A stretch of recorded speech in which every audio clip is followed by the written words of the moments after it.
వదలరుగా. వదిలించుకుందామన్నా వదలరుగా. ఈరోజు ములక్కాయ టమాటా కూర, టమాటా పచ్చడి, నెయ్యి. అబ్బో వదిలింది. Super super super. అంటే ములక్కాయ టమాటా కూర ఇవన్నీ తెచ్చుకున్నారనమాట. అవును అను అంతే, రాసి పెట్టాలి, ఇంకా తప్పదు. వచ్చేసాడు తమ్ముడు. Second like. థ్యాంక్ యూ తమ్ముడు, వెల్కమ్. తిన్నావా తమ్ముడు?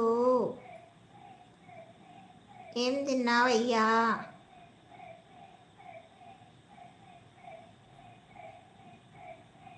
Hi wiper bro. మునక్కాయ టమాటా కూర బయట నుండి. టమాటా పచ్చడి మీరు చేశారా? పూజకి వేలయింది అక్క, మళ్ళా వస్తా. నీ పూజ పాడుగా. ఓ పూజ అన్నావు కాబట్టి పాడుగా అనకూడదు.